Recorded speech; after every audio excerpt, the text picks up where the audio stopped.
We are on. So where were we? We were discussing stability of fixed points. And remember, fixed points are only important as long as they're stable, because that's what results in observable behavior. That's the reason the things that we can physically observe, phenomena we can physically observe, tend to be stable, and that's why we are harping on stability for quite some time already. So last week we started with some fundamental notions, definitions related to stability, and the first one was Lyapunov stability, where we were looking for in particular a notion of stability where if we start near a stable fixed point, we somehow linger around in a confinement radius of epsilon around that fixed point for all times forward. And to ensure that, we have to start choosing an appropriate initialization radius delta, and that this would always exist, so that no matter what initial condition I choose in this initialization radius, my solutions forever would be confined to this epsilon radius around my fixed point. So this is this controlled notion of stability that was due to Lyapunov, and then we saw some examples there. And the more refined notion of stability was this asymptotic stability, which leads to not just solutions lingering around the fixed point, but actually exponentially decaying or asymptotically decaying towards the fixed point as time tends to infinity, right? So very important, you should be stable in the sense of Lyapunov, as that's a necessary condition for asymptotic stability. But in addition to that, you should also have trajectories decaying towards the origin, which is without loss of generality, the fixed point that we have assumed in this part of the course, right? So once again, the picture that goes is that you would have a smaller initialization radius, say delta naught, such that if you pick any initial condition in this tube, orange tube, then you would probably be, not only would you be staying within this epsilon tube, blue tube, but as time goes to infinity, you would be decaying towards the origin. So this is leads to the notion of domain of attraction, which gives us a set of initial conditions that would have a that would form a open set, which would be such that no matter what, where you start in that domain of attraction, you would be attracted towards the fixed point. And this is precisely what leads to observability of that fixed point in physical experiments, right? Because there's a sizable set of a finite measure set of initial conditions that you start there, and then you're directed towards the fixed point. So this is why stability is very important for us. And then we, in the first part, we were discussing basic notions of why, of how to define these very intuitive understandings of stability in how to write them down in a mathematical manner. And that's why we had these epsilon delta definitions. And then we are looking at a couple of examples, including the pendulum example, and using the Lassalle's invariance principle, we were able to conclude that the damped pendulum would indeed be asymptotically stable, right? And then going forward, then we were interested in also definition of instability. So we know what is to be stable, and what is to be unstable is just the negation of that, and a mathematical negation we saw, not just basically we should be able to find one initial condition such that no matter what epsilon radius I choose, so for every epsilon radius basically, so no matter how close I start towards the fixed point, there would always be an epsilon neighborhood that I would end up escaping, right? So no matter how close I start towards the fixed point, there would be one initial condition, and that would lead to, at some point, escaping this blue. There would be some finite size blue ball that I would end up escaping. And just because I found out one by continuous dependence on parameters, I would find immediately an open set, and that means that's what results in observable behavior, that if you have one such initial condition, you would be able to find out a finite set. So this is why the fixed point, the upright fixed point of the pendulum, is unstable, and it's so difficult to reach because the slightest perturbation would push you away, and there's only one certain trajectories that would lead you there, but everything else would repel you away from it, right? So this is what we were seeing last time. Having said that, then we moved towards a notion. These were good things that we got to define stability in a technical term using these epsilon delta definitions. But what we are after now in the second part of the discussion on stability is how can we actually compute stability for practical systems, because we cannot forever start launching initial conditions around the origin and trying to see their fate. And that's what we've been discussing. So as the name suggests, this is stability based on linearization. The best linear approximation that we can come towards a general dynamical system and dimensional like this is to linearize it around a fixed point. Once again, we started with a non-autonomous system, and a fixed point is something that stays constant in time. So it's a point on which the right-hand side identically vanishes for all times, and not instantaneously vanishing for as time changes, and that's in particular a stagnation point. It's a very different notion from fixed point, and linearization and going towards a fixed point makes sense because linearization only around fixed point makes sense, because that's when we can start ignoring this term, because this term vanishes for all times. And so this in particular cannot be done for stagnation points, right? So that's when the leading order term actually is dominated by this Jacobian, which is a matrix, which is the Jacobian of the right-hand side evaluated at the fixed point. And in general, this for a non-autonomous system, this would be a time-dependent matrix.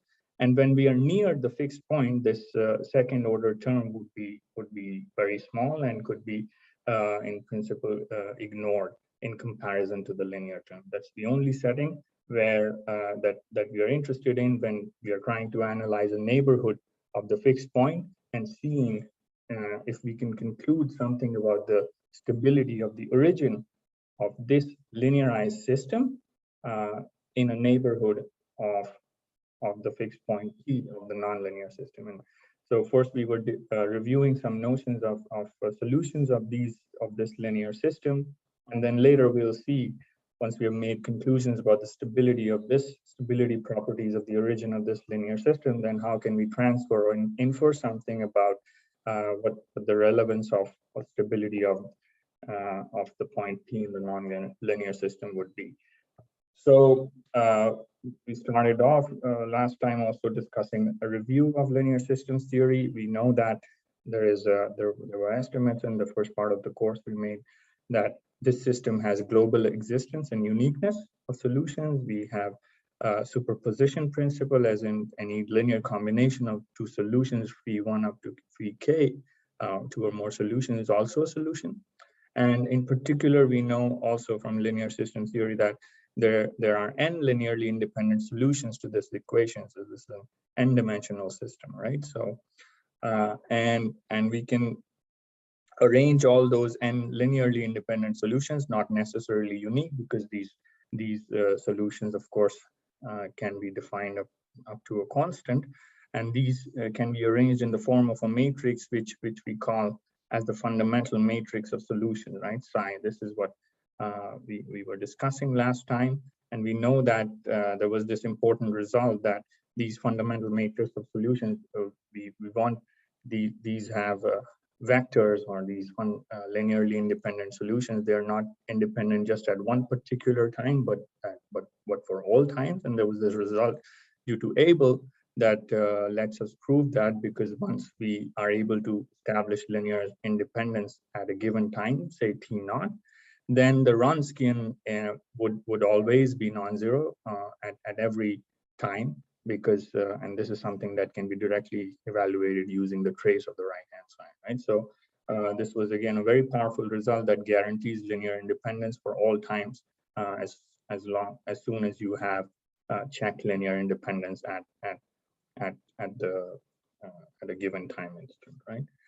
So and then once we were able to stack a set of linearly independent solutions, we also established that this fundamental matrix of solutions satisfies the matrix differential equation.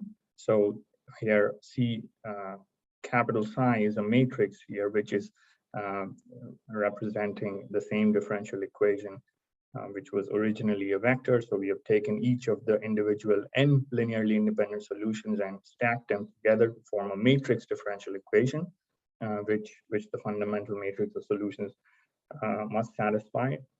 And then later on, as I was saying, that each of these n linearly independent solutions, the set might not be unique, but still using any non-unique set, we can come up with a normalized fundamental matrix of solutions, which is phi t naught to t, this one, right? So which is mapping at a solution at any initial condition y naught to the solution at time t, and this is established using any set of initial conditions that are given to us.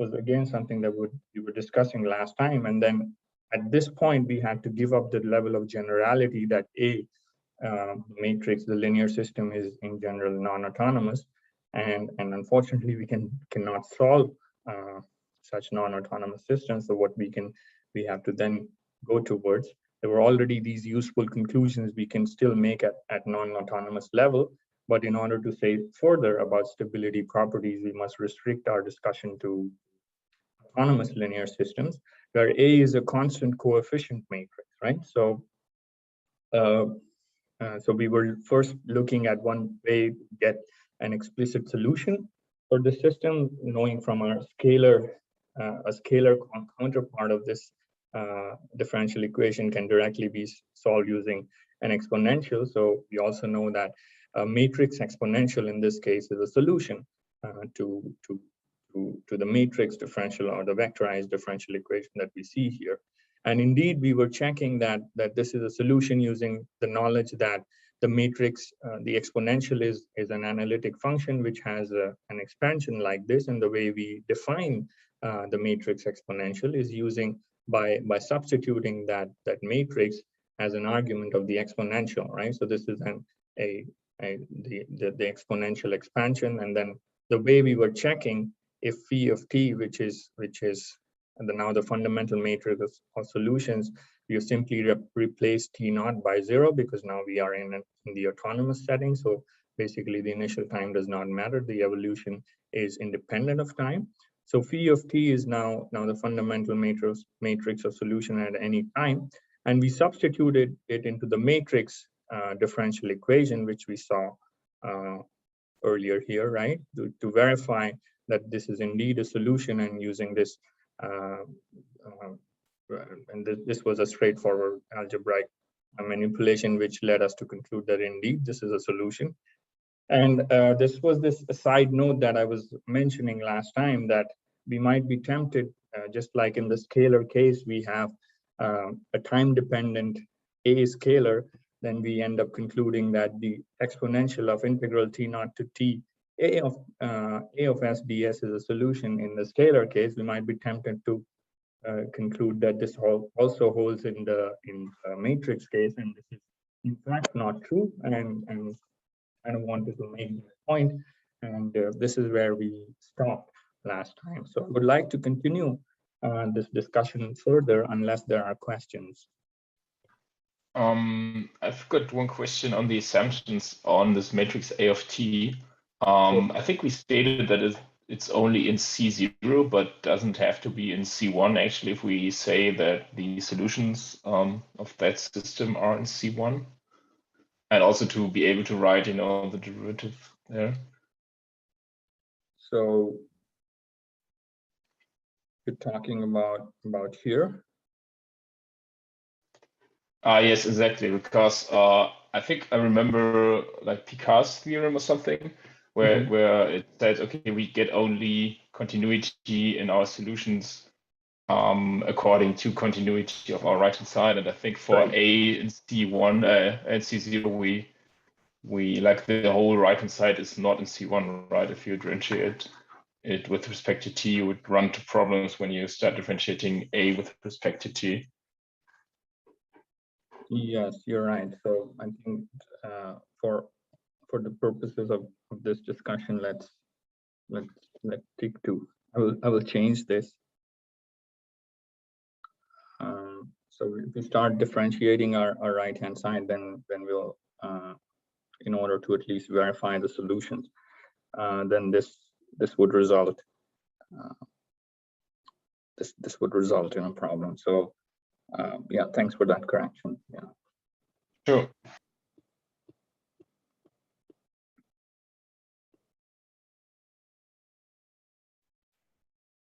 Okay, so any other questions? If not, then let's see why this is in fact not a solution, even though we might be tempted to conclude that. So indeed, now let's try to verify, which would mean that we compute phi dot from t naught to 2t, the candidate solution that we just found, and we can simply differentiate it now, right? So there would be, again, the way we compute this is take the Taylor series,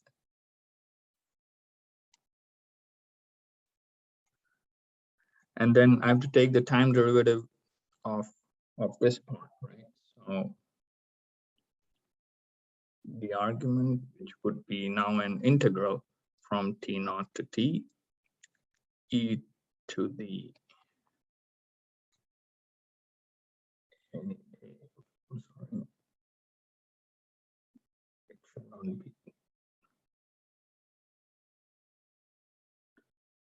So this would be a of s ds whole to the power of j, right? So and if I try to then compute this time derivative, of course, the first term would drop out. We would, because that's a constant, so we start evaluating this factorial. I take a derivative of this term, and then j cancels with j factorial, and I'm left with j minus 1 factorial. And then what I would be left with is the power of this term to the j minus 1, right? And then this I still need to apply the chain rule and take the derivative of this part, which would be simply we're differentiating with respect to t, and then there's this result in calculus, which simply allows us to write down the integrand itself, because the limit is on t evaluated at not s but t now, right? So this is what we get. And if this was a solution, what we would want is for this to be a of t times phi of t naught to t. And so what we actually want is for this matrix to be here instead of here. So, and now this is the problem exactly, because a does not commute with its integral like that, and that's the reason we cannot place this in front. And so generally this would not be a solution, and this is because a of t generally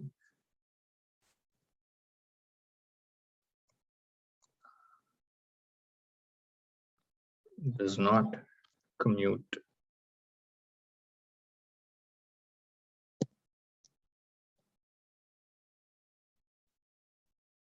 with integral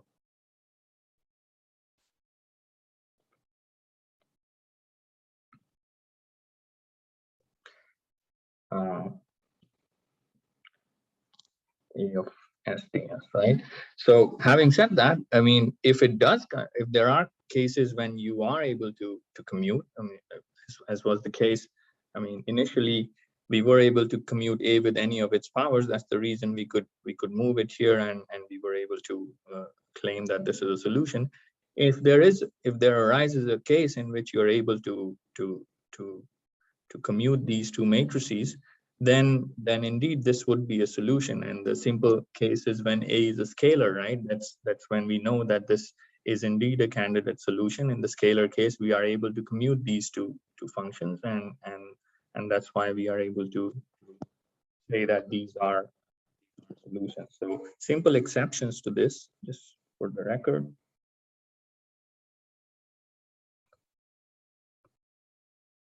So one would be easily, I would just take the scalar example and say stretch it to a diagonal system, which is basically the matrix A of t is diagonal.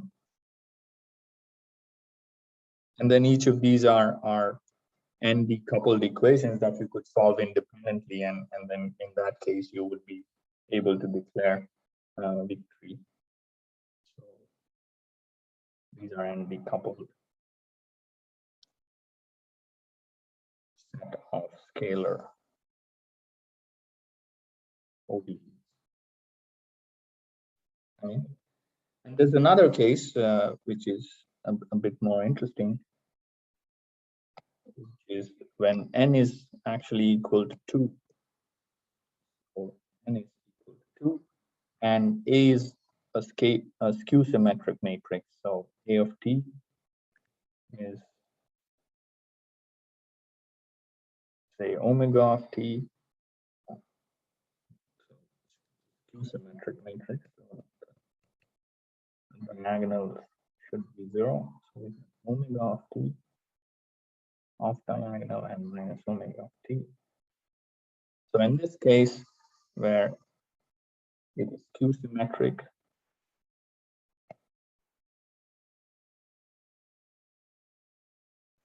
that's when also this happens to be true, because if you just take the integral and multiply, so multiply this matrix with its transpose, and vice versa, then you would find out that phi of t naught to t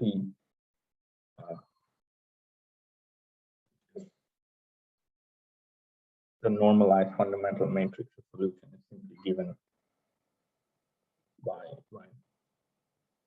this integral. So this is again something that you could verify. I won't go into the details of that. It's very advanced algebra. So this basically gives us an idea already that if we are in the setting where we have constant coefficients in this setting, then we can compute explicit solutions. So I kind of wanted to discuss this first most intuitive or familiar way of looking at solutions, but this is usually not very helpful, because this means that of course, for a scalar you can do this easily, but if you're dealing with a number of differential equations, this trying to compute a matrix exponential as this infinite series does not buy you much. And more importantly, what we're talking about is stability, right? So we want to understand where solutions go, whether they're decaying, whether they're growing, and so on and so forth. So this is, again, not something that gives us something to work with. So another approach, which is more relevant, is a technique based on eigenfunctions, which is something that I would like to also review. All this review is going on so that we have some, well, first of all, it is helpful, certainly for me, but also hopefully for you. But the idea is also that you get to set these things that you already know in our context, and we have the same notation, right? So this is a solution based on eigenfunctions.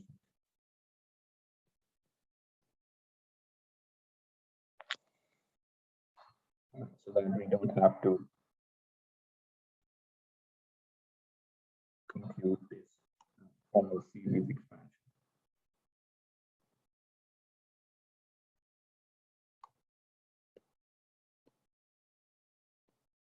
So the idea here, of course, is that it's quite well known that basically when we are trying to solve this kind of system where the derivative of the solution is a constant times the solution itself, then there are some functions which have this property already, which are the exponential functions. You know, when you have e to the lambda t, then if you take its derivative, then it would be lambda times the function itself. So this is a nice trial solution. So this is what solution based on eigenfunctions is the basic idea in that case is. So you try solutions or candidate solutions of the form, say phi t is e to the lambda t times some vector, say s, which is of constant coefficients, where lambda would be some complex number and s would be a complex vector containing n entries, right? So if this is a solution, again, if you want to check that, then we substitute it to the original equation.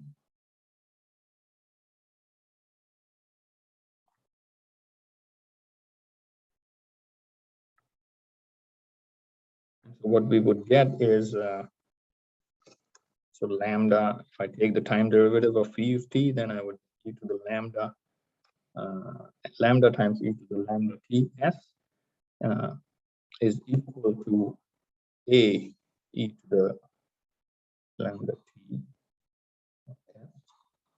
Okay, and so this would imply that the way this would hold is if a times s is equal to lambda times s. So in other words, if we look at the solution, we would be able to find this kind of a solution if this holds. And this is what is this? This reminds us of an eigenvalue problem named lambda is an eigenvalue a with eigenvector f. Right. So these are what were unknown for us in the original problem. So if we choose lambda as an eigenvalue with corresponding eigenvector s, then we do have a candidate solution to this problem of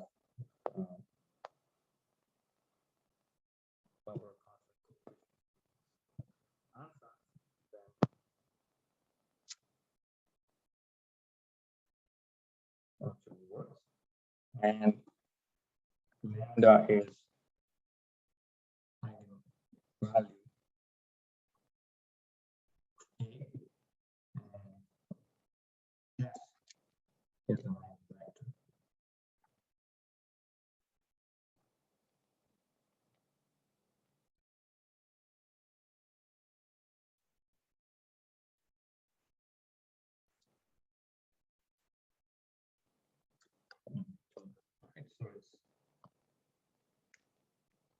And then now we're talking because what we are interested in is obtaining n linearly independent eigenvectors,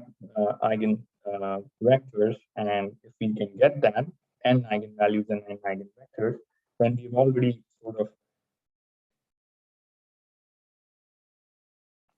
So I'm getting, I think on chat. Is there some problems with the audio quality? Yeah, sometimes it varies a little bit how good we understand you. Okay, so let me try to use some headphones.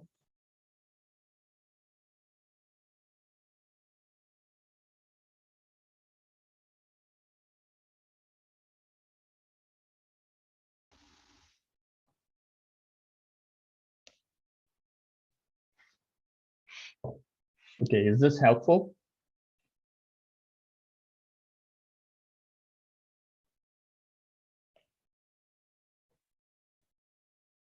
Well, I hope this is helpful because I'm okay. So it's, I see yes. Okay, great.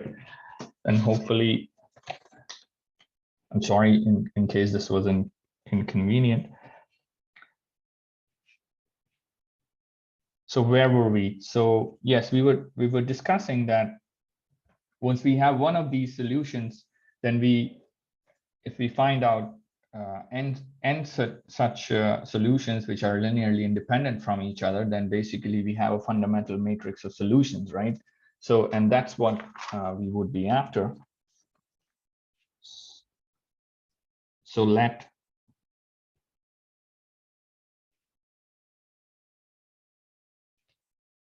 lambda 1 so on up to lambda n be eigenvalues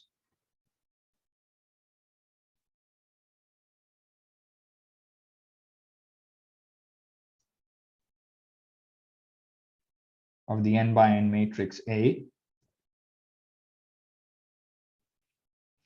And in this list, I'm also including possibly repeated eigenvalues, because remember, the eigenvalues are obtained as the roots of the characteristic polynomial, and there's no reason why we might not have repeated roots. So which are roots of this polynomial, where we take the determinant of A minus lambda I is 0. For an n by n matrix, this would be an nth degree polynomial. That's why we know that we have n roots of it, but these, which are the eigenvalues, and this might be potentially repeated eigenvalues. And another fact, again from linear algebra, recall that if these eigenvalues are distinct, then the corresponding eigenvectors, they are linearly independent. So if lambda I is not equal to lambda j,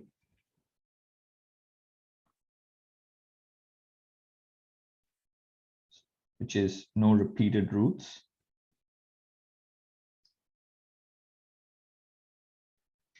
in that case,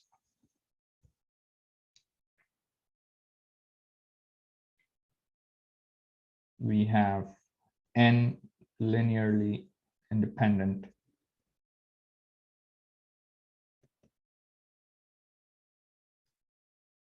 eigenvectors.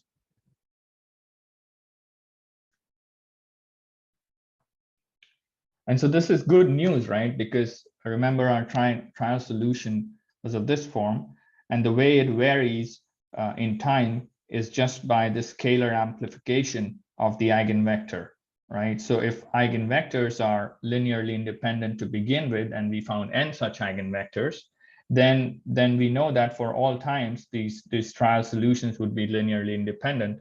And if we stack them together, we have found a fundamental matrix of solutions using which we can also obtain a normalized fundamental matrix of solutions, right? So this, however, this has the additional information which tells us how exactly these solutions are growing, because we know the scalar multiple scalar function in time, which is telling us how these functions are growing depending on the value that lambda takes, right? So this is the added advantage that we're going towards, at least in this case, where all the eigenvalues are distinct. We know that we have n linearly independent eigenvectors, and we know a way to get the general solutions of our ODE. So the case one basically is not necessarily the fact that eigenvalues are distinct. In this case, of course, we know that we have linearly independent eigenvectors, but there would be generally more cases where we might have repeated eigenvalues, but still the eigenvectors corresponding to them might be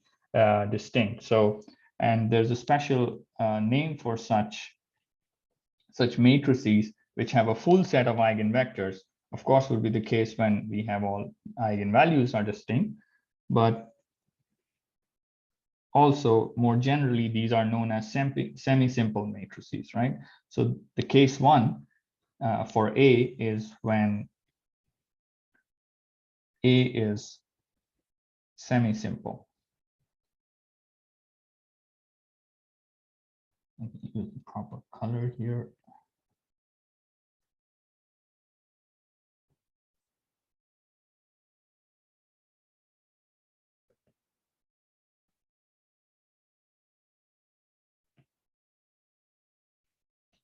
So this essentially this means that it has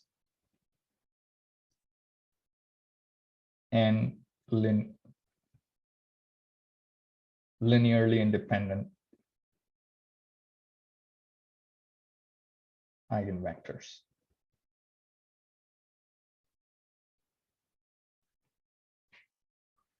So that holds even if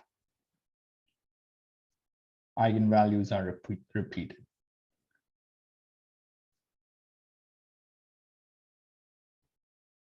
In the basic case, when eigenvalues are repeated, then we know for sure that A is semi-simple. But generally, this might not be true. So it's just to set, once again, some notation. This is always true if the algebraic multiplicity of every eigenvalue is 1. So algebraic multiplicity is basically the number of times a root of the characteristic equation is repeated. So number of times we have a repeated root is known as the algebraic multiplicity of that root, right? So if the algebraic multiplicity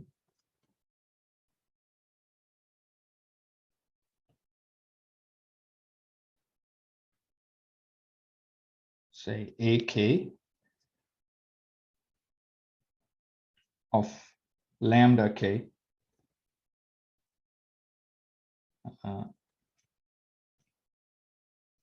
is equal to 1. So if every root is if every root has algebraic multiplicity 1, it means this is another fancy way of saying that all roots are distinct, right? So then we are in that situation that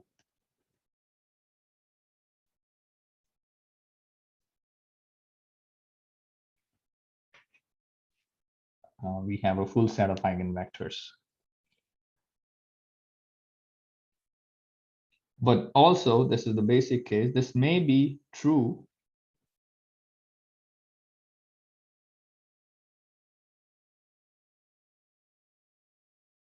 even if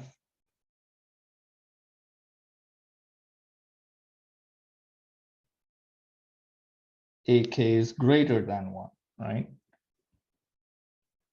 So, and the simplest example, so for some lambda K, right? So the simplest example that we can think of is say n is equal to 2, and our A matrix is nothing but the identity matrix. So what do we have here? I mean, this matrix has just one eigenvalue, lambda 1, which is repeated 2 times, right? So lambda 1 is equal to lambda 2 is equal to 1, which means A1 is equal to A2 is equal to 2. So for both these repeated roots, the algebraic multiplicity is 2 here. But the eigenvectors that we can associate to this this unique root in this case are two eigenvectors, both say S1, 1, 0 is an eigenvector, and also S2, which is 0, 1 is an eigenvector. So we usually say, again, a technical term, that the geometric multiplicity, which is the number of eigenvectors associated to an eigenvalue, that is in this case 2.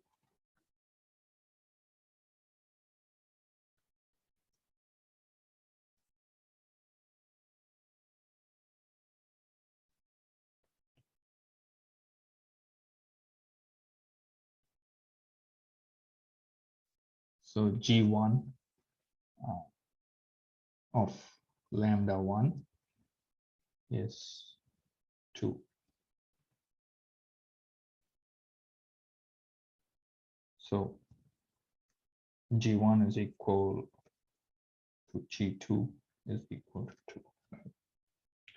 And so generally for semi-simple matrices,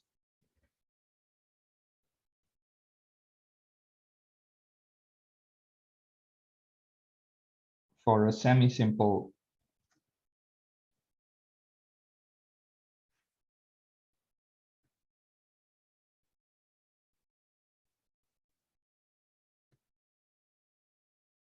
we have the algebraic multiplicity is equal to the geometric multiplicity.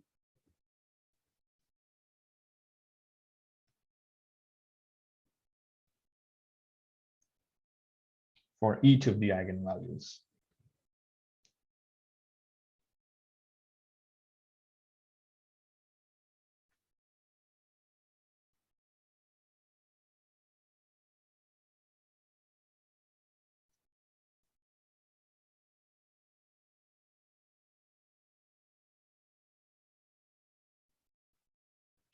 Right, so this is another way. I mean, this is an equivalent definition that if you have a repeated root, then the number of times it is repeated, that many independent eigenvectors we should be able to find for that root. And for distinct root, of course, we have linearly independent eigenvectors.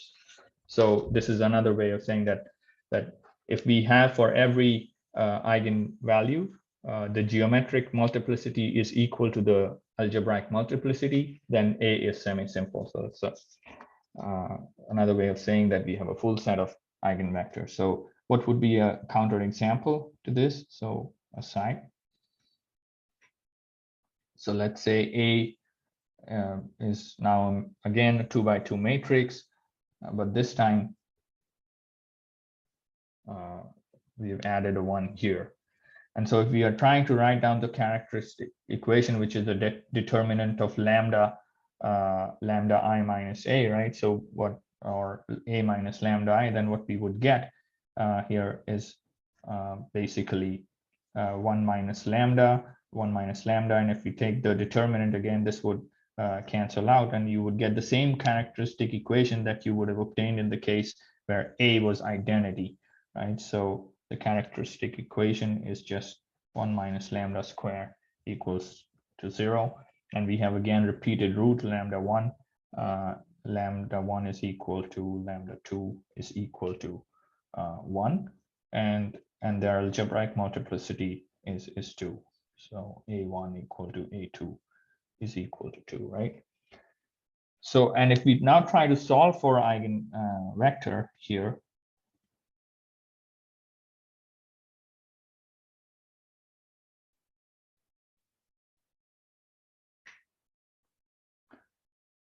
so how do we do that? We just take 1 minus lambda. So 1 minus lambda, 1, 0. And we evaluate this matrix at the eigenvalue. And this would tell us the corresponding S1, S2 would tell us the corresponding eigenvector, which belongs to the null space of this matrix, right? So what we get here is both these terms are 0 now, and what we get here is basically the first equation gives us S2 equal to 0, and the second equation gives us 0 equal to 0. So this implies that if you're trying to find out the eigenvector, then we would only be able to find one eigenvector, namely where the first component is just anything which can be scaled, so which, let's say 1, and the second component according to this equation is 0, right? And the other there's only one eigenvector that we have here. So in fact, we have G1 is equal to 1 here. So indeed, in this case, AK is greater than GK, and this implies that A is not semi-simple.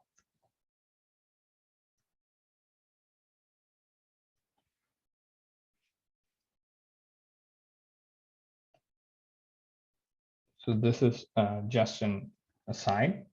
So coming back to the case, we'll talk also about the case where A is not semi-simple. How do we get solutions in that case? But let's focus for a moment on the case where A is semi-simple,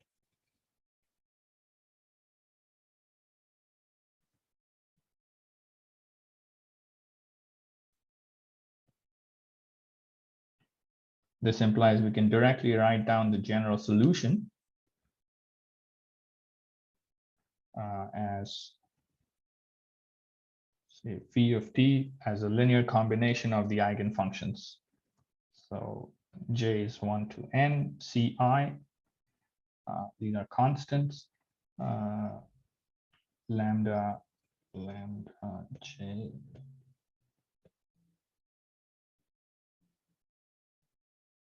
e to the lambda jt sj, right? There's something wrong. Do I see two indices? Yeah, this should be cj. Right, so what we have are these eigenvectors. We have found a full set of eigenvectors. We have found n linearly independent solutions because we are in the setting that A is semi-simple. And these are generally complex numbers. So we have, for every complex root, we have a complex conjugate also as a root. So, so this would be in general a complex number. This would also be a complex number, and so would these CJs. But in the end, these would be CJs corresponding to complex conjugate roots will be conjugates of each other. And in the end, what we would get is a real solution. These write that down. So CJ is generally complex. And what we have here is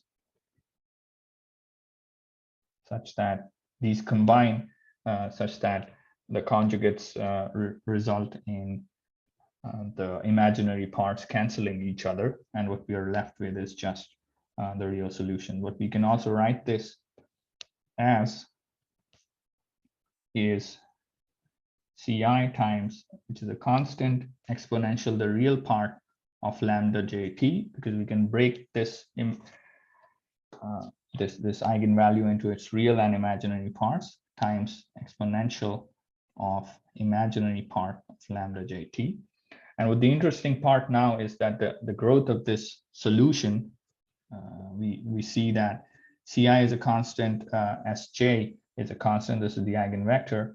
The growth of the solution depends on this scalar function, or some of these linear combination of these scalar functions.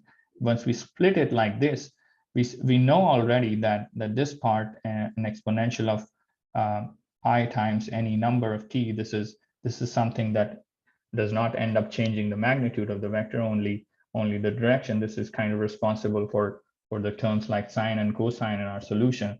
In particular, this term revolves on the unit circle in the complex plane. So this does not result in any change in magnitude of the solution. What is important in terms of change in magnitude of our solution is the real part of the eigenvalues. And we'll see how we will use that to actually estimate the growth or decay of our solutions. So, but before that, let's complete the discussion on the general solution using eigenfunctions. So we looked at the case where A is semi-simple, but what if A is not semi-simple? So case 2.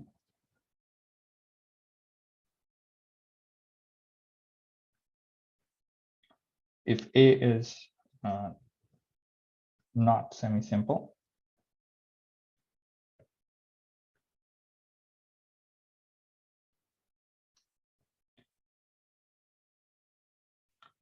in that case, also, so this would mean that for lambda k, there would be some eigenvalues which are repeated, and some of them would still have a full set of eigenvectors. So there would be some eigenvalues with algebraic multiplicity equal to the geometric multiplicity.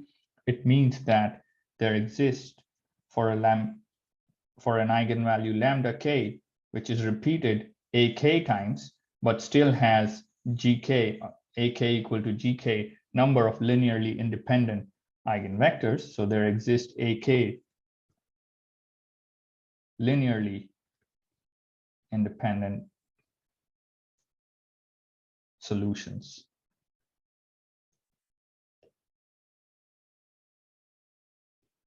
So how do we write these solutions? This would be e to the lambda k t s. So for each of these, so lambda k is repeated ak times, and we have ak eigenvectors. So we would have s1, say I would add a superscript here, k, which tells me that this is an eigenvector, the first eigenvector corresponding to the eigenvalue lambda k. And we would have ak such eigenvectors for the same eigenvalue e to the power lambda kt s. So this is akth eigenvector for the same eigenvalue, right? So we have found ak linearly independent solutions in this manner. So this is a given. This is when we have these solutions anyway exist.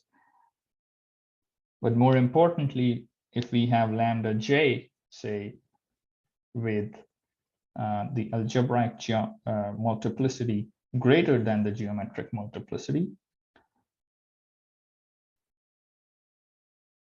then also we have aj linearly independent solutions.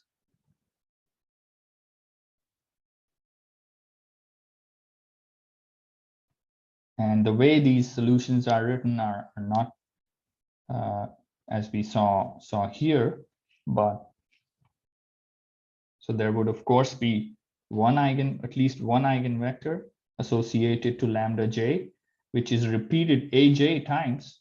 So we write that eigenvector as p0 for reasons I will explain shortly. But then there would be associated to the same eigenvalue polynomials in time, p1 of t, so on, up to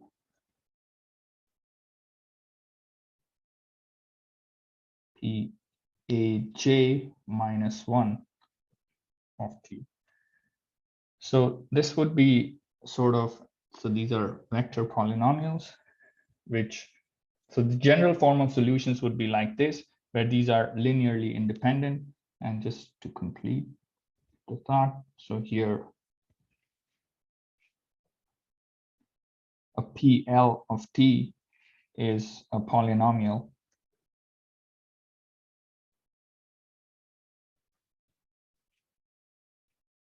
of degree L or lower.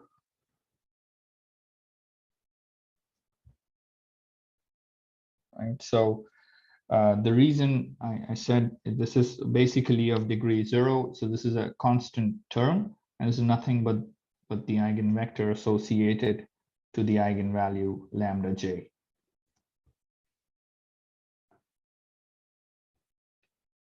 Or to be consistent with the notation I introduced here, let me call it S1j.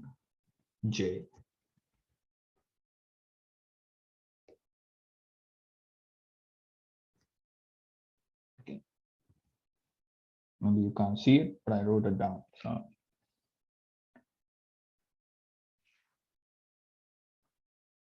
all right, so, and how do you determine these polynomials? Again, this is more involved.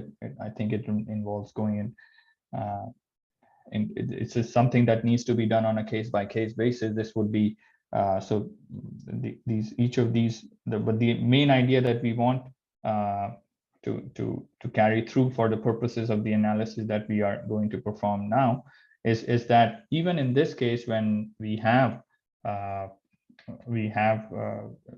repeated roots where we are not able to find a full set of eigenvectors, even in that case, we will be able to find linearly independent solutions, except that these solutions would be algebraic in nature, polynomial in nature like this. So, and the way we compute them, this is again something that can be done systematically. It involves going into the Jordan canonical form of the matrix A, but that's something that we've seen in linear algebra probably. So there's, I think this is a reference that was already introduced in earlier lectures, but this is, I think, a very relevant reference due to Hirsch, Smale, which really discusses differential equations and dynamical systems from a linear algebra perspective as well. So, for instance, you would find details of how to compute these polynomial solutions in this book.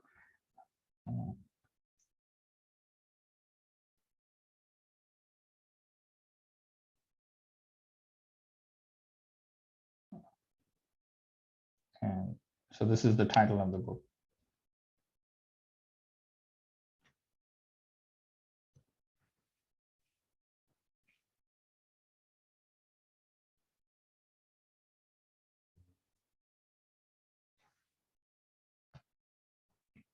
So the idea is that we can use the knowledge of eigenvalues of A in order to compute a fundamental matrix of solutions, which allows us to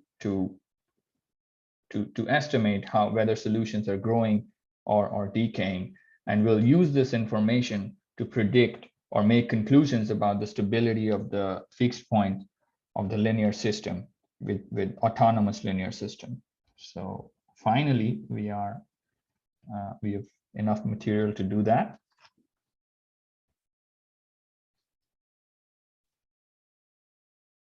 So this is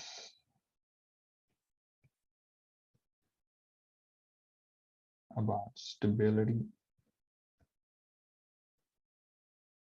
of fixed points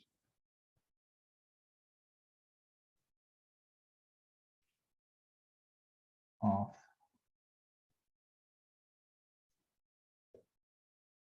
autonomous linear systems.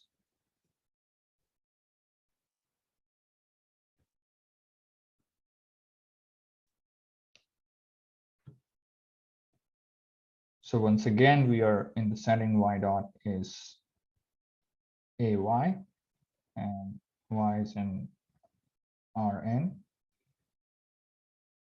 A is a constant coefficient matrix, n by n. And now we know using eigen function expansion whether A is semi-simple or not. When it's semi-simple, then our life is easier, but even if not, we will be able to find out n linearly independent solutions which are scaled by the eigenvector, the exponential of the eigenvalue. So we would be able to obtain, using such a fundamental matrix of solution, also a normalized fundamental matrix of solutions.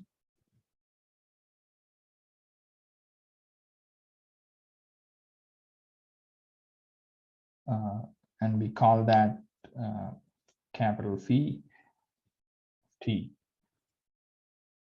which is an n by n matrix, which each of the columns contains one of the one of the eigen functions.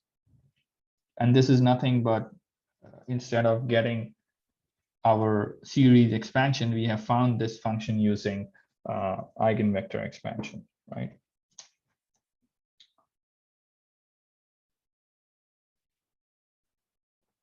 So we are interested in how the solutions grow around the origin, right? So we want to, let's say, start with an initial condition and see how the solution grows. And of course, it would be something that is, note that we've just concluded that y of t,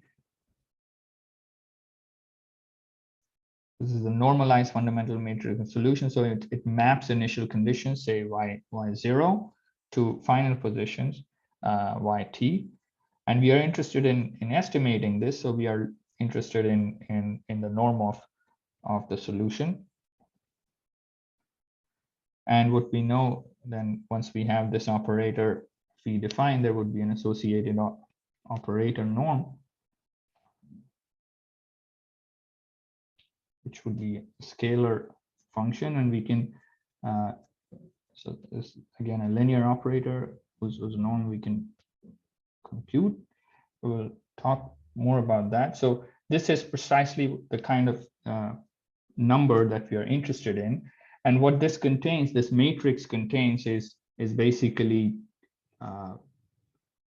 functions or vectors of the form e to the lambda k t s I k, let me call it. So this basically, I'm trying to say you have ak of these terms here, right? So, and you would write that. So there would be two types of components in this matrix, capital Phi, one which correspond to these type of solutions, and the other which corresponds to these type of solutions, depending on the distribution of your eigenvalues. So I'm just trying to write that down here, right? So these are corresponding to the eigenvalue. These are solutions corresponding to the eigenvalues with algebraic multiplicity equal to geometric multiplicity, and then there would be a set of solutions, say lambda j e to the lambda jt pj of L, and these are again aj polynomials that we have here.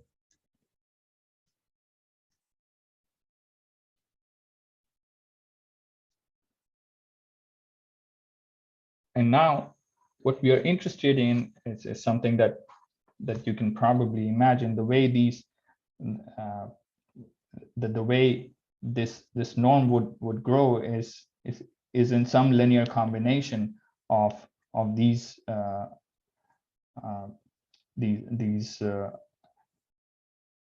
time dependent functions, because everything else is sort of a constant. We'll talk about these polynomials also, because these are polynomials in time. But we are essentially interested in getting a constant c here, which is large enough, and an exponential. So even if we have a polynomial here, we can bound it with another exponential, and we'll talk about that, such that we finally have an exponential here, mu, and we'll see what that mu means. And we have that we have the norm of the initial condition, right? So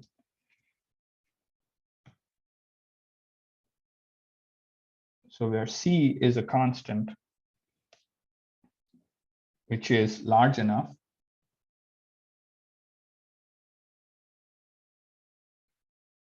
and basically we just need to imagine. So for simplicity's sake, let me first focus on the case where we have semi-simple matrix A. Then we won't have any such terms. At least then I hope you guys would agree that this term would be bounded by all these eigenfunctions, which are e to the lambda k t type. They are being multiplied by constant vectors, right? So the maximum of this of this eigenvalue that I take, that would be the highest rate of growth of the solutions. So then I would be actually able to estimate this mu with a maximum of the eigenvalues in the case when we don't have solutions which have these polynomial type dependence, right? So this is where we are heading towards. So mu, at least in that case, would be the maximum over j. And so the maximum of rate of growth of this, as we were discussing earlier, depends only on the real part of the eigenvalues, because the imaginary part only ends up changing the direction in which the solution grows, but only it does not change the magnitude. So mu is only interested in the real part of lambda j for all the eigenvalues, right? So this, plus there should be some other constant in this. Now, if we are talking about the general case, so any polynomial can always be bounded by an exponential with the if we start high enough, right? So what I'm trying to say is, let's go towards,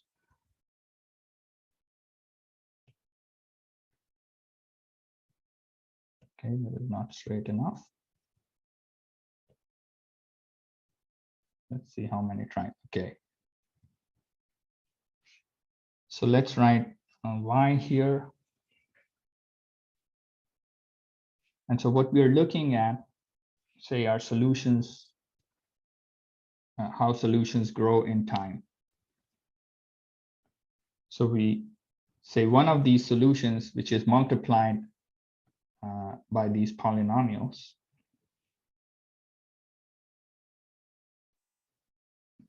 this grows kind of like this, which would be of the form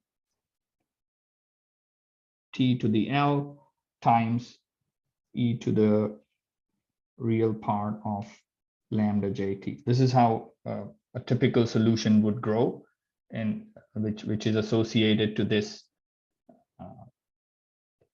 type of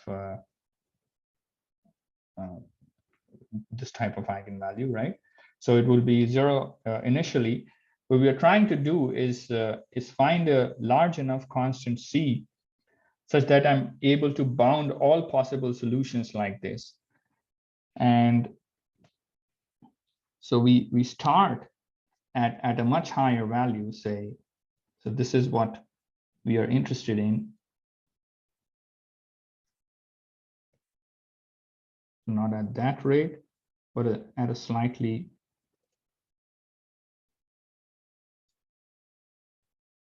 let me start here, ever so slightly higher rate of exponent. So this would be c, right? C e to the power mu t. We're trying to bound this, and the way we are bounding it is first by conquering over the exponential. So this part conquers over the exponential. And now if I take any nu such that nu is greater than equal to 0, we take it equal to 0 in the case when we have no in the case when we are semi-simple, right? So then nu equal to 0 would do the trick. If I choose c to be large enough, then I'll be able to overpower all possible solution growths. In case when we have solution which is in case we have possible solutions which have this type of behavior where we are being multiplied by polynomials, then nu must be positive, strictly positive. And this nu, here's the nice thing, this nu can be arbitrarily small.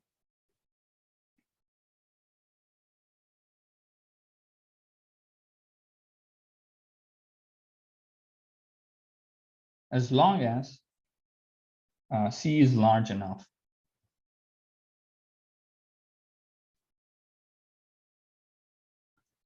Right, so we can keep increasing. It should be positive, but it can be arbitrarily small because over time exponential will always overpower it. So there would be a slightest increase in rate in exponential.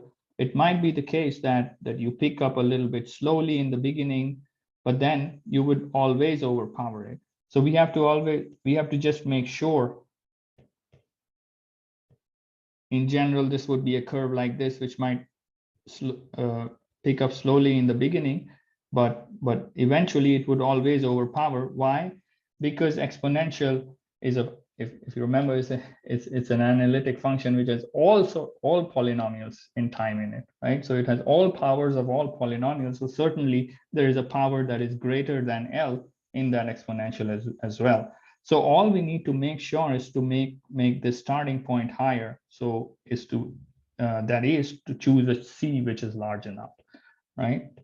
So I hope everyone is on board with that. So if we take a nu which is take a C which is large enough, we'll be able to bound our solution. And why are we harping on this? Because once we're able to bound our solutions, we'll be able to make very strong conclusions about stability of the system, right? So I just want to quickly write down that no, if max of real part of lambda j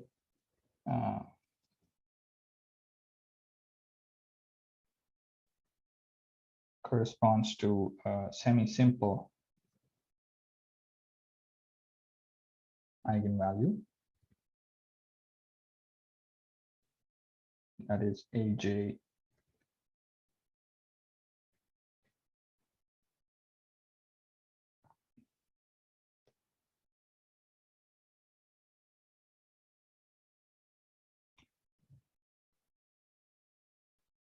in that case, we can select nu equal to 0, right?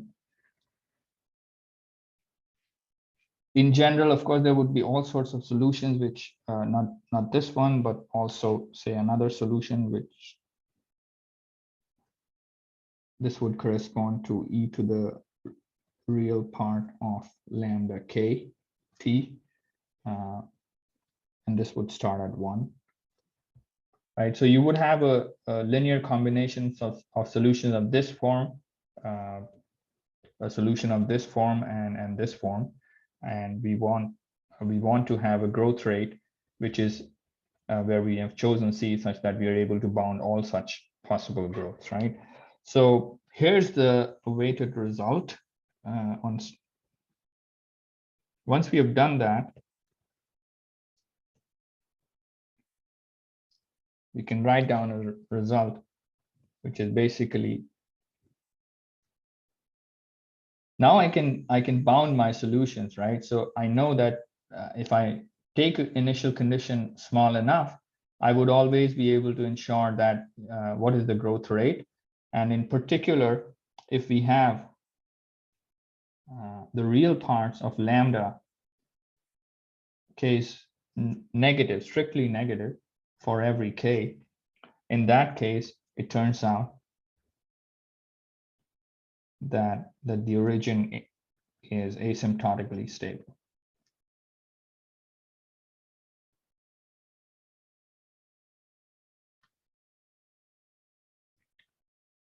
This is a very powerful result because now we don't really need to do all those epsilon delta things. We just need to check the eigenvalues of the matrix and see that all of them have strictly negative real parts, and we'll be able to conclude asymptotic stability.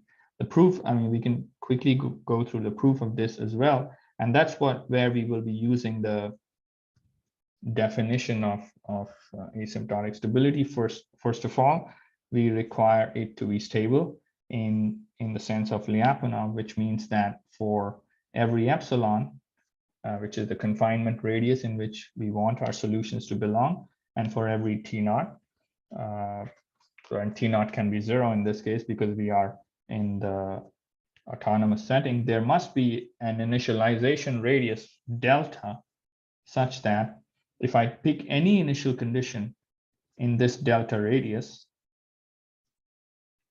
it means that the solutions should be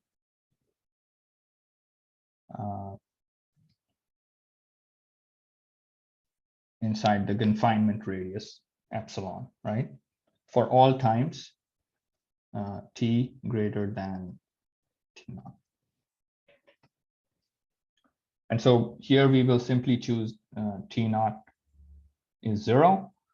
And given that we have this beautiful bound on the solutions, right? So recall, let's call it star. So note from star,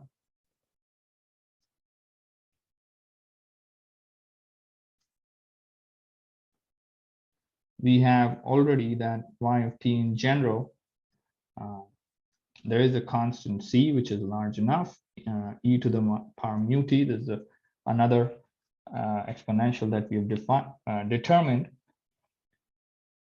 And initial condition growth rate is bounded by this relationship. Can we use this somehow to, given an epsilon to us, we are given a confinement radius, to make sure that we find a delta, potentially a function of epsilon, such that our solution norms are always inside this epsilon radius.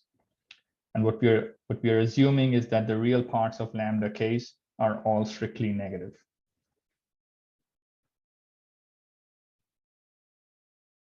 So this is, in some sense, this is a new, once again, remember that mu is a function which is almost equal to the maximum, the real part of lambda j.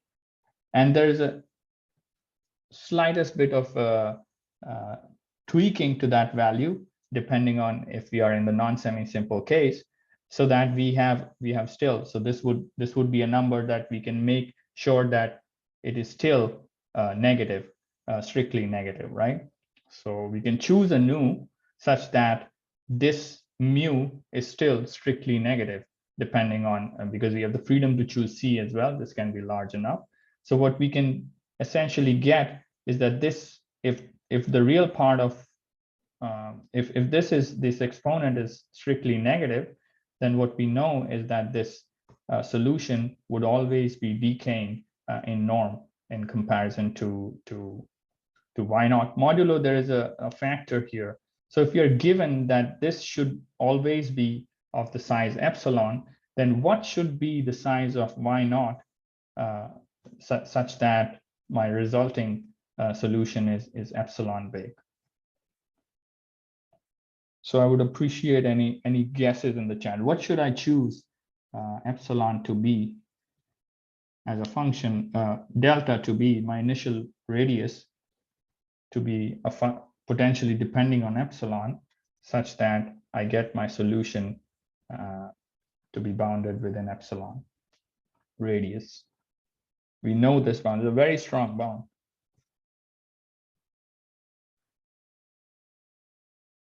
I think there are chats. It's about the audio quality still. So one guess that I would be able to, I would like to make, because I already know the solution, so would be that we take delta to be epsilon over C, right? If I take my initial condition radius to be small enough, which in this case is epsilon divided by C, then what do we get?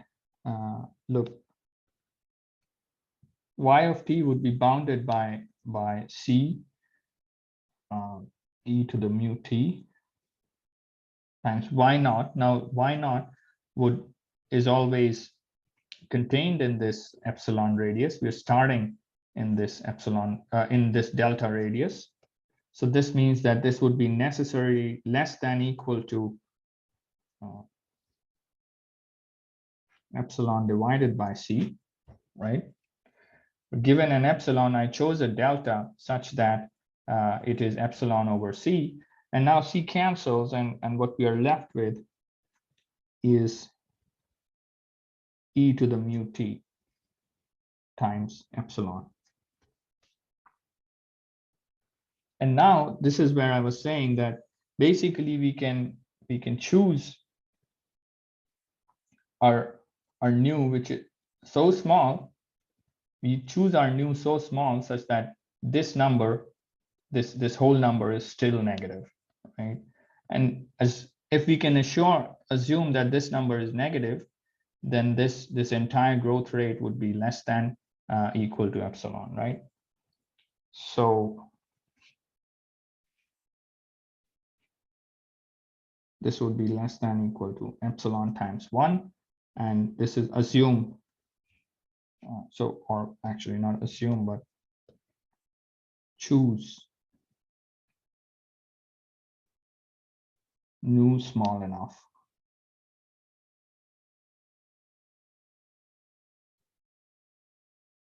And we are allowed to do that because we can choose nu to be arbitrarily small, because there's another constant C that we can increase then.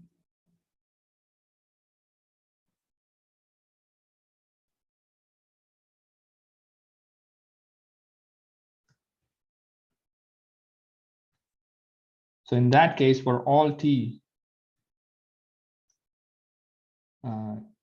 greater than 0, we have this relationship, right? So in other words, we have proved that we would always be confined to an epsilon read. Am I done now? So basically we have proved stability, right? But the claim is that the solution is not just stable, but actually asymptotically stable. So how do I go on to prove asymptotic stability? I mean, probably you already see the solution so far.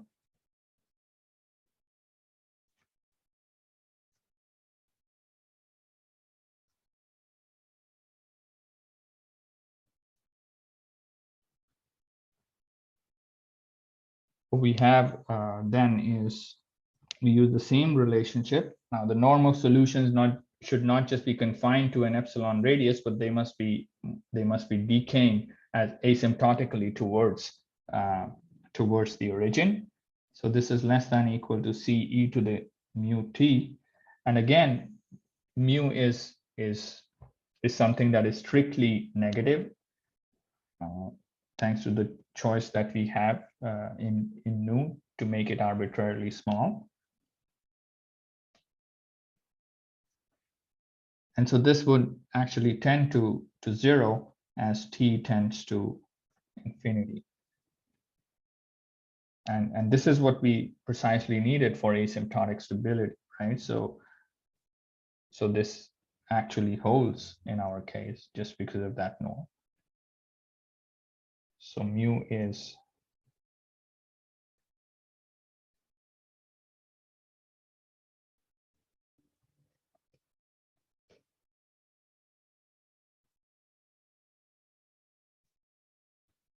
and this would be still strictly negative for some nu small enough.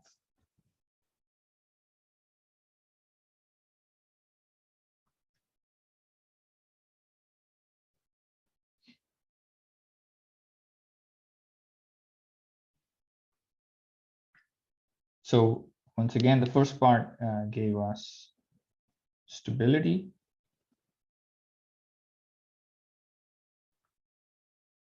Very important. And then we are able to conclude asymptotic stability based on that.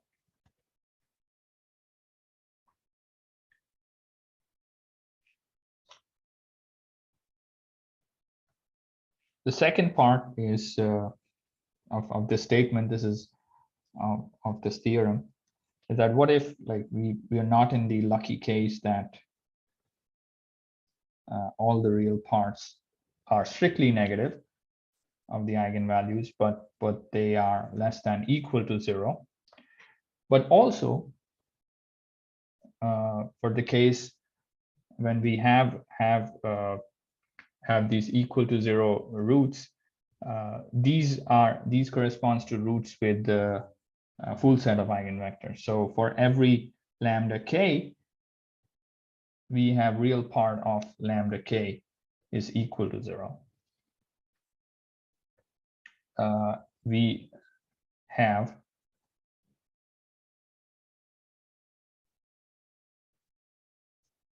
a full set of eigenvectors. So if this is true, so not just so we are trying to relax the assumptions, not strictly negative, but the ones which do have 0 real part, in those eigenvalues we have a full set of eigenvectors. In that case, the origin is stable. We are relaxing the assumption. We have to give up a little bit on the conclusion as well. So we don't get asymptotic stability generally in this case, but we have to settle for stability. So let's also quickly look at the proof for this. And then again, we would just select delta equal to epsilon over c. given any epsilon, we select this delta. And now,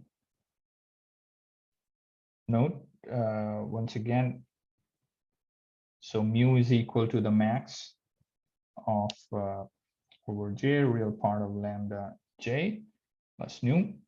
So in this case, all other eigenvalues are having strictly negative real parts, right? So the maximum, this maximum would of course be 0.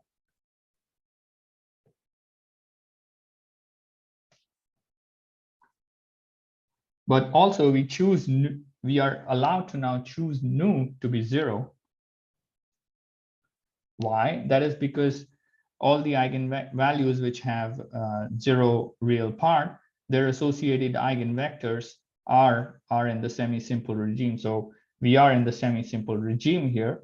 So we have all the principal solutions of, sorry for the scrolling, of this form, right? So we can actually bound our solutions by choosing nu to be 0 as I had noted here, right? So in this case, we don't have polynomials or algebraic growth in our general solutions. And that's why in this case, we can choose nu to be 0.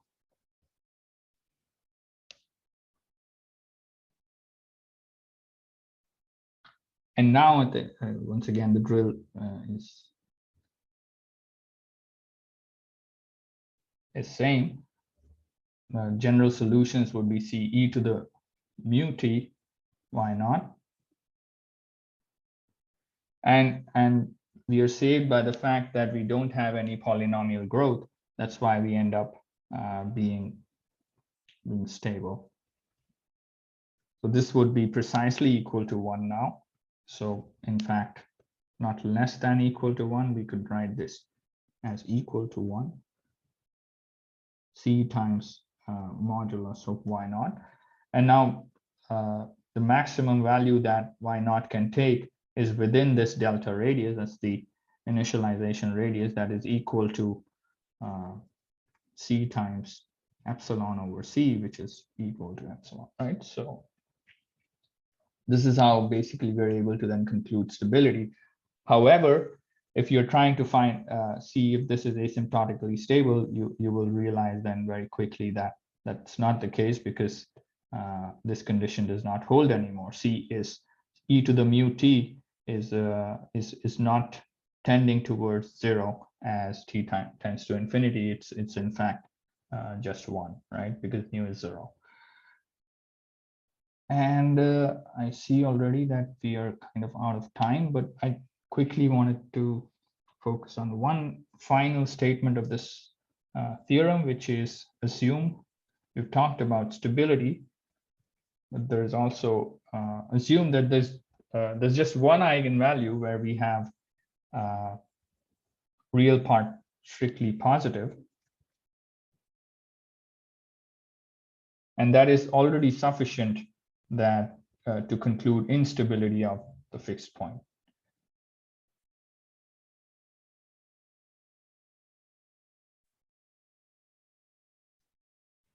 Right, and this also is something that you can prove in one line, because all we need for instability is one solution which we are not able to control no matter how small we start, right? So there exists actually a solution phi which is aligned along that eigenvector e to the lambda k t. S1 of k, this is the eigenvector. This will grow exponentially. We just need one initial condition, remember, for which no matter how small we start in this direction, we won't be able to confine this solution in any epsilon ball.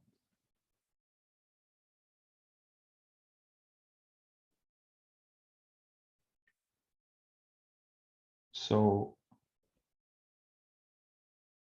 norm of phi t is equal to e to the real part of lambda k t mod of S1k. And this, in fact, as t tends to infinity, would grow. And so you always have one initial condition which will escape any epsilon ball radius, and then you found a solution, which means that you found an open neighborhood of solutions. And in fact, this fixed point is thus unstable. So once again, to recall, we were trying to recap linear systems theory and seeing general solutions of linear systems. We also saw eigenfunction expansions, which allows us to not only construct linearly independent solutions using eigenvalues and eigenvectors, but also tell how these how general solutions of linear systems with constant coefficients are growing or decaying in time. And finally, I mean, we were trying to connect it to this result of stability of linear systems, autonomous linear systems, such that if all the eigenvalues have a strictly negative real part, and this is something that you can do for very large, evaluate for very large linear systems as well, just check their eigenvalues or check the small eigenvalue with the smallest or with the greatest real part. And if that turns out to be strictly negative, you're guaranteed asymptotic stability.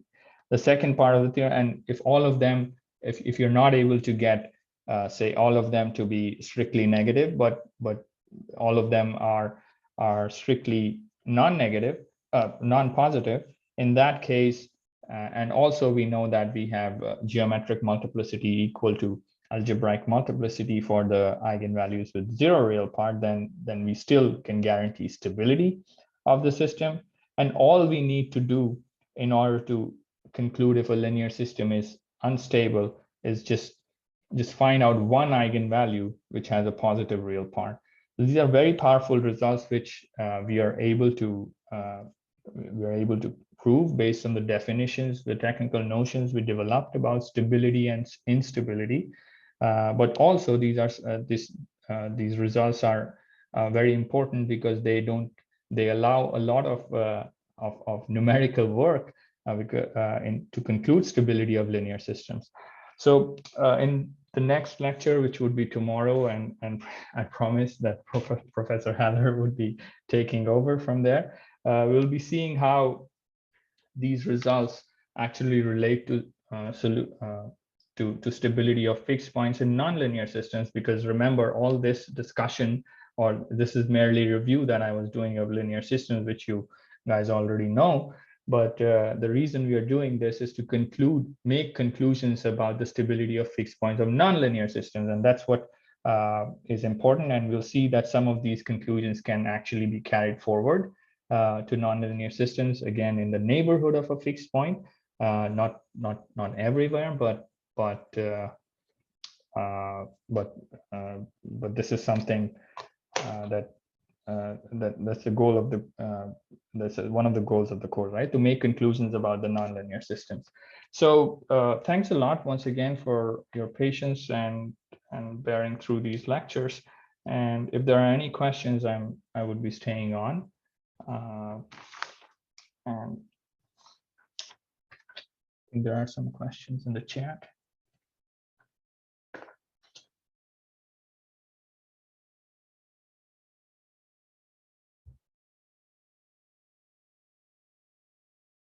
Okay, so this is again not for me. This is a discussion about creation of a WhatsApp group for informal discussions, and then there is thanks. So you're welcome.